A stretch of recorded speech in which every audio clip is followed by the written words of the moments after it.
Next is your directional orientation in orthographic projection. So we got our views here, your top, front, and right side. Yeah,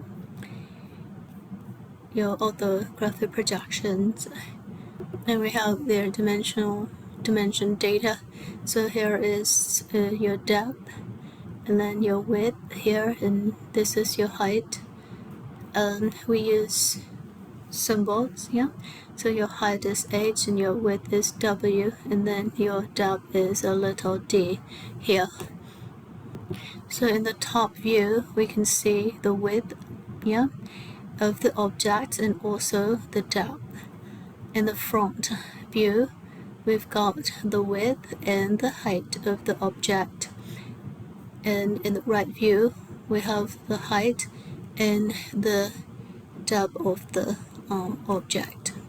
You're gonna have to take a little bit of time for you to be able to see, especially this top, right, and then your right side.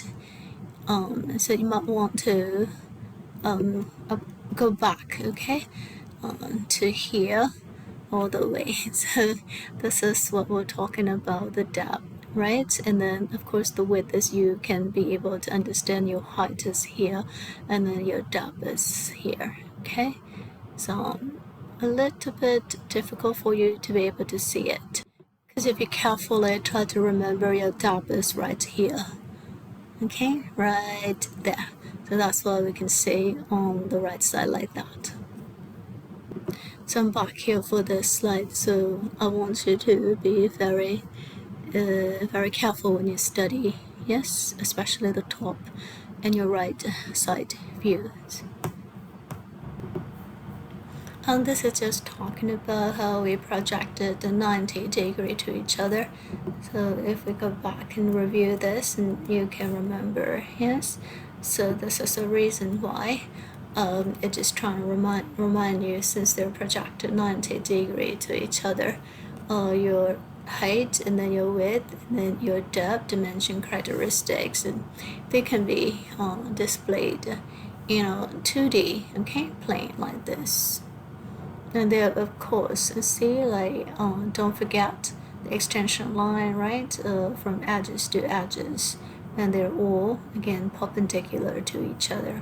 So I can show you by this slide, so you can't remember, yeah, meaning like your projections definitely not beyond this perpendicular line. It shouldn't be.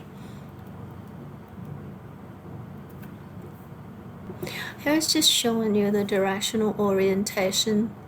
So when you take a look, it's kind of like complicated here, but it's just showing you, you know, like your left and right, and your back and front is here, your up, and then your left, right, and down is here, and then your front, up, and back, and down is here, okay? Your different views. So when you take a look at it, that's your top and front and right. So that's your top and front and then right, okay? And of course, since this is a top, you have like your front is here, back is here, your left and right is here.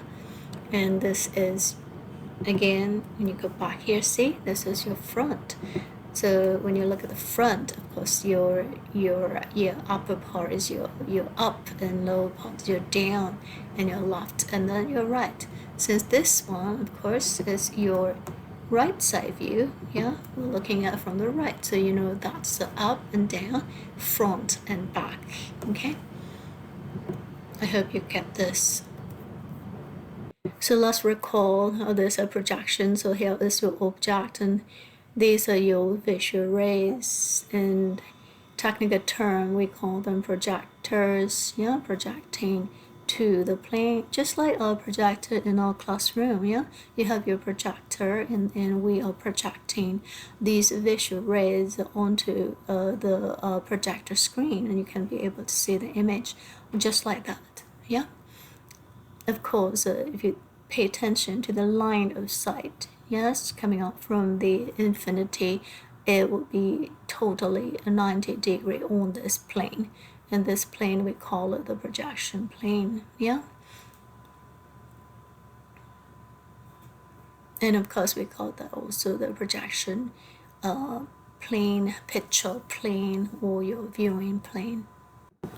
This is just showing you, all right, your front view is actually the back surface of the object because of how the rays come up. Yeah, I've already showed you that because this is your front view, but your rays is coming in and striking here on this plane. Okay, so that's what we're talking about right here.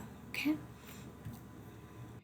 This is your box again, but here you can see only 1, 2, 3 sides. Yeah, I call that a bird's eye view here. Okay, I'm going to point this out, a bird's eye view, because you're looking down, right? Or let me get my pointer, because you're looking down like that, right? On the remaining 3 sides of the box. So your object oriented in the first angle projection framework. It is a very formal way of saying it. This is a common way of saying it. You're just looking down, yeah, the remaining 3 sides of the box. And you've got 1, 2, and 3, of course. Now we will put an object in the box. And here is your line of sight. And formally we call it that object is oriented, okay, in first angle projection, right? The first angle projection framework. Okay, here is what we're talking about. This is your 2D, yeah, projection of this 3D object, and it's been projected, all right, on the plane behind the object. Okay, behind the object. And let's recall the previous diagram. So this actually behind the object, okay? Behind, because we're looking at 1, 2, 3 for the first angle frame. Is you've got to understand that your box is open on that side. So this is your back, but we call it the front, right? The image is being projected to the back of the object. All right, coming back here, of course, we call that a front view. Don't forget the rays, yeah? Perpendicular, 90 degrees to each other, the projectors, the visual rays, projectors. Top view is projected from above, yeah, but is created on the plane below. See? And this is your 2D projection. And we also call that horizontal or top view. Okay?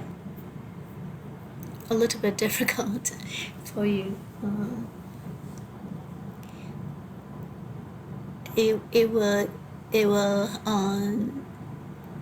how can I say it? In your mind, you might think like that's the bottom and that's the top, right? So you've got to train your mind to reverse it. Yes. And your right side view is projected to the opposite side. Okay, so here this is your line of sight, and here is your visual rays, and this is your projection. So your profile or right side view, profile or right side view. Okay, our front view, our top view, also known as horizontal view, our right side view, also known as a profile view. So in first angle projection, right, we're going to unfold the box away from the observer, not towards the observer. So it's got to unfold away from the observer. So your right, your front, and then your horizontal.